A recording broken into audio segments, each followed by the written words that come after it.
வாங்க இந்த கிராமத்து அரைச்சி விட்ட சாம்பார் எப்படி பண்றதுங்கிறத பார்க்கலாம். மஞ்சுளாஸ் கிச்சனுக்குள்ள போகலாம். என்னோட சேனலை சப்ஸ்கிரைப் பண்ணாம இருந்தீங்கன்னா தயவுசெய்து கொஞ்சம் சப்ஸ்கிரைப் பண்ணிக்கோங்க.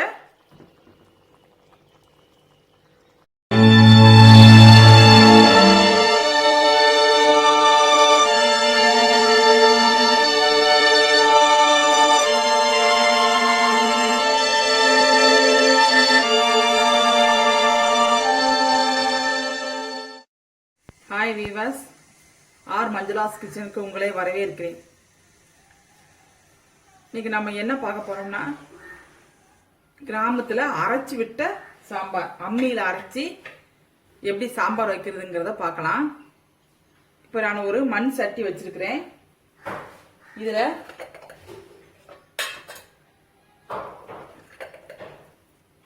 முதல்ல ட்ரை ரோஸ்ட் பண்றதெல்லாம் பண்ணிக்கலாம்.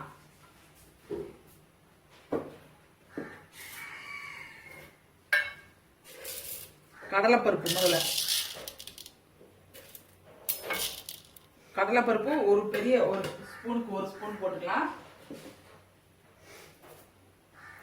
இது கொஞ்சம் வறுபடட்டும்.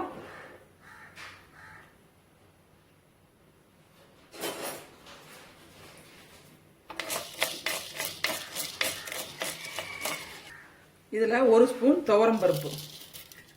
அந்த பருப்பு பாதி வறுபட்டதுக்கு அப்புறமா இது போடலாம். அது நல்லா சூடு ஏறினதுக்கு அப்புறம் இது போட்டாலேமோ ரெண்டு ஒன்று போல வறுபட்டு வந்துடும். இது ரெண்டும் வறுபட்டதுக்கு அப்புறமா நம்ம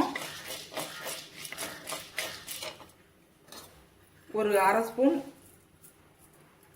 ஸ்பூன் உளுந்து, ரொம்ப உளுந்து வேண்டாம், ஒரு வாசத்துக்காக மட்டும் உளுந்து போட்டுக்கலாம்.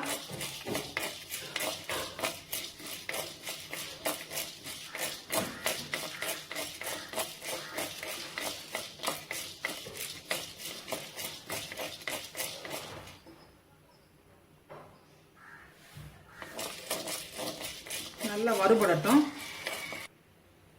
பாருங்க, இதுல கொஞ்சோண்டு அரிசி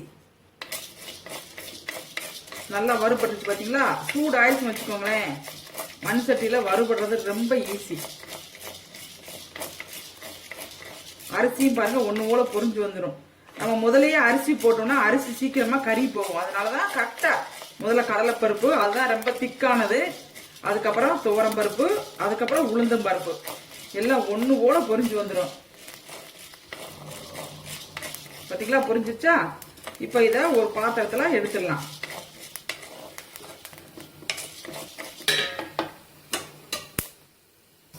இப்போ இதுல ஒரே ஒரு துளி எண்ணெய் ஊத்திருக்கேன்.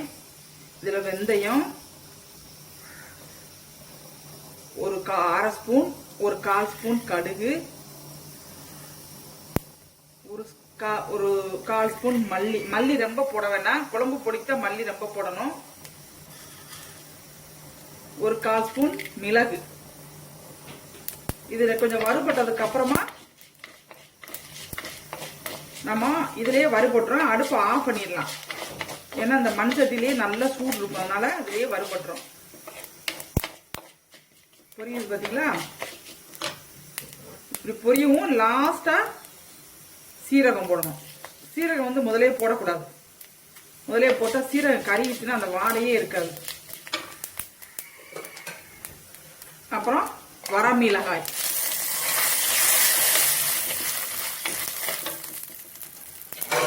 வரமிளகாய் வந்து நான் காஷ்மீர் சில்லி ஒரு 3, குண்டு வத்தல் 3 போட்டிருக்கேன். இதையே நம்ம இதை வறுத்து எடுத்துடலாம். இதோட ஒரே ஒரு தேங்காய் சில்லு இருக்கு பாத்தீங்களா, ஒரு பத்தன்னு சொல்லுவோம் பாருங்க, அந்த ஒரு சில்லு எடுத்து சேர்த்து அரைச்சிக்கணும். இந்த இருக்கு பாத்தீங்களா, இந்த அளவுக்கு. இப்போ இதுல வந்து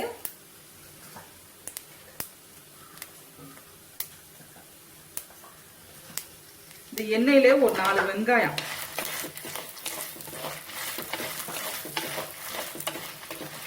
வத்தல் வறுவட்டா கூட எடுத்துடலாம்.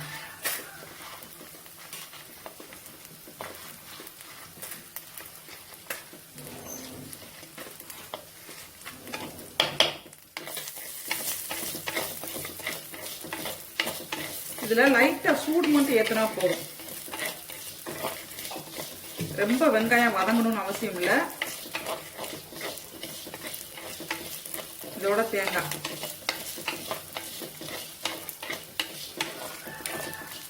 அந்த காலத்துல கிராமத்துல எல்லாம் விறகு அடுப்புல தான் இதெல்லாம் செய்வாங்க.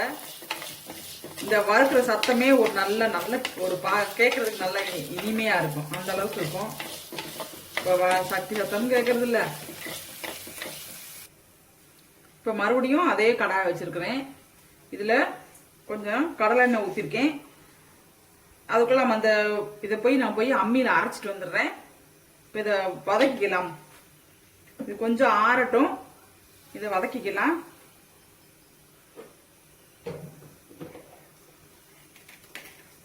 முதல்ல வெங்காயம் போட்டுக்கலாம்.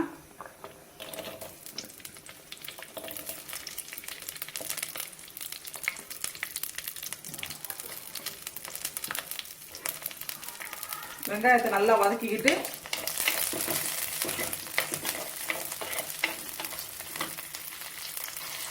பாருங்க, ஒரே ஒரு தக்காளி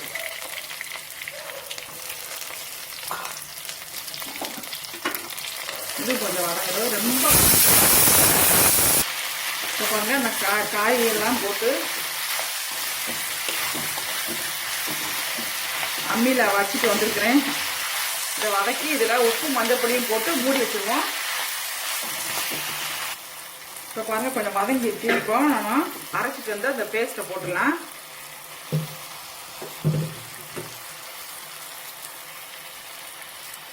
இது அந்த காஷ்மீர் வத்தல் போட்டு விட்டதுனால இந்த கொஞ்சம் கலர். இது நல்லா ஊற்றிட்டு நம்ம உரலை கழுவுன தண்ணியுமே இதில் ஊற்றிடலாம்.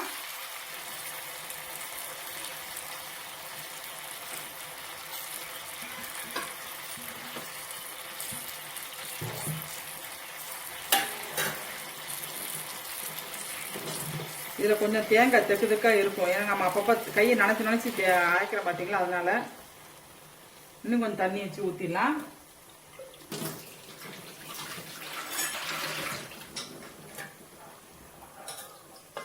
இதெல்லாம் வேஸ்ட் பண்ணாம நல்லா கழுவி ஊற்றி விட்டுருணும்.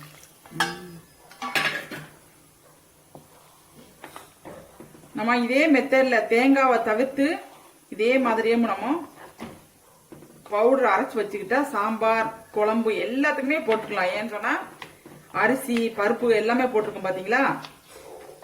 முன்ன கிராமங்கள்ல அப்படித்தான் மொத்தமா தான் அரைச்சு வச்சுக்குவாங்க. எல்லாத்துக்குமே ஒரே தான். இப்பதான் நம்ம சாம்பாருக்கு பருப்பெல்லாம் போட்டு அரைக்கிறது கிடையாது. இது நல்லா கொஞ்சம் நல்லா கொதிச்சு வெந்து வரட்டும். அதுக்கப்புறம் நம்ம லாஸ்டா பருப்பு ஊத்திக்கலாம். நான் பருப்பு துவரம் பருப்பும் கடலை பருப்பையும் கொஞ்சம் வேக வச்சு வச்சிருக்கிறேன். இது நல்லா திக்னஸ் கொடுக்கும் நம்மளுக்கு. ஏன்னா அரிசி எல்லாம் போட்டுக்கும் பாத்தீங்களா, அதனால தண்ணி நம்ம அப்படி ஊத்திக்கலாம். நீங்க பருப்பே வேக வைக்காமலேயும் இந்த சாம்பார் பண்ணலாம். எப்படின்னா துவரம் பருப்பும் கடலை பருப்பும் போட்டிருக்கோம் பாத்தீங்களா, அது கூட ஒரு ஸ்பூன் போட்டீங்கன்னா போதும். இந்த பாருங்க இப்படி வச்சிருக்கோம்னா இதே அளவுக்கு கூட ஒரு ஸ்பூன் போட்டீங்கன்னா நல்லா திக்கா நல்லா நமக்கு சாம்பார் வந்துடும். பருப்பு கூட தேவை இருக்காது.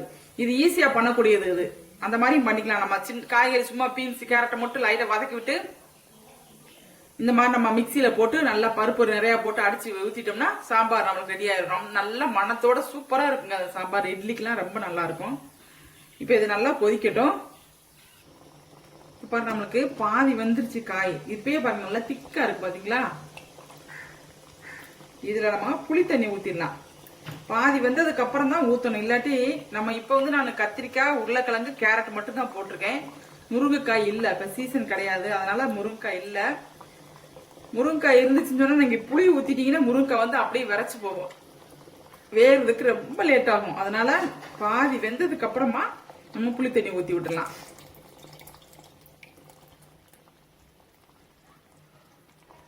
பெரும்பாலும் சாம்பார் வைக்கும் பொழுது இந்த மாதிரி கொஞ்சம் வெள்ளை புளி, நம்ம கிராமத்துல கிடைக்கிற புளியில அந்த மாதிரி கருப்பு புளி பழைய புளிய வாங்கினோம்னா ரசத்துக்கு தான் அது நல்லா இருக்கும். இதுக்கு வந்து குழம்பவே கலர் சேஞ்ச் ஆயிரும். ஒரு மாதிரி குழம்பேமும் ஒரு அரக்கு கலர், அந்த நேச்சுரல் இந்த கலர் நம்மளுக்கு வராது. இதுல வந்து கொஞ்சம் நாட்டு சக்கரை போட்டுறேன். ரொம்ப வேண்டாம், சும்மா இந்த அளவுக்கு ஒரு அந்த டேஸ்ட் நல்லா இருக்கும். இது நல்லா மூடி வச்சிடலாம். இன்னும் கொஞ்சம் வேகட்டும்.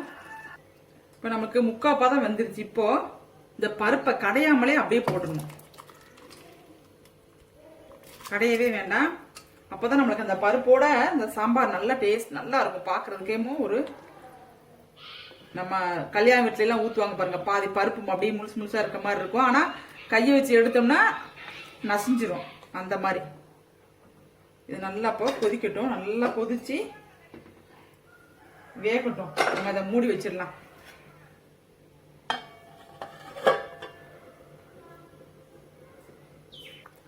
இப்போ நம்ம குழம்பு ஆல்மோஸ்ட் ரெடி ஆயிடுச்சு. இதுல இப்போ பெருங்காயத்தூள் இப்படி பச்சையா கொஞ்சம் போட்டுருங்க.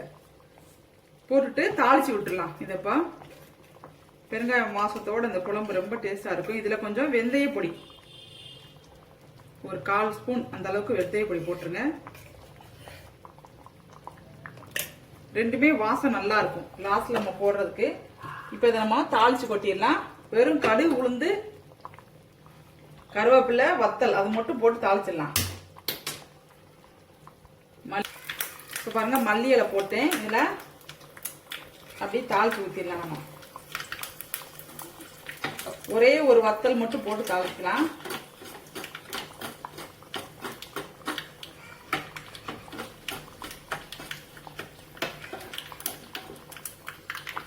நீங்க பாருங்க ஒரே ஒரு வத்தல் மட்டும் பிச்சு போட்டு கருவேப்பிலை, கடுகு, உளுந்து, 2-3 வெந்தயம்.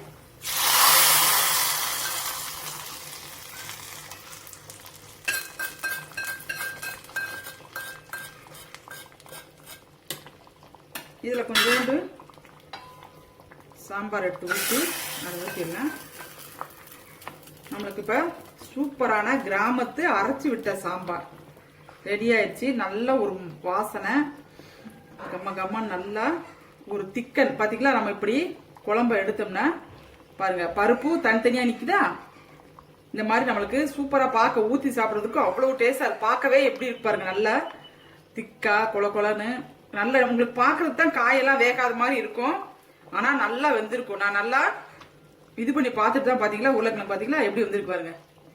இந்த அளவுக்கு தான் இருக்கணும். முக்கால் பதம் தான் வெந்திருக்கும். நம்மளுக்கு ரொம்ப வெந்து கொல கொலன்னு ஆயிடுச்சுன்னா காய்கள்ல உள்ள அந்த நமக்கு தேவையான பி காம்ப்ளெக்ஸ் அந்த சத்துக்கள்லாம் ரொம்ப கம்மியாக ஆரம்பிச்சிடும். கத்திரிக்காயும் பாருங்க அப்படியே இருக்க மாதிரி தான் இருக்கும். ஆனா நல்லா வெந்திருக்கும் பாருங்க. காமிச்சேன் பாருங்க. நம்மளுக்கு கத்திரிக்காய் இப்படி வளைச்சா பாத்தீங்களா, இப்படி வளைஞ்சா போதும். வெந்திருக்கு பாத்தீங்களா, இந்த அளவுக்கு வெந்தா போதும். நம்ம இப்ப இதை ஆஃப் பண்ணிடலாம். சூப்பரான கிராமத்து அரைச்சி விட்ட சாம்பார் ரெடி ஆயிடுச்சு. இதை நம்ம அடுப்பு ஆஃப் பண்ணிடுவோம். ஆஃப் பண்ணாலும் கொஞ்ச நேரம் கொதிச்சுட்டே இருக்கும் குழம்பு.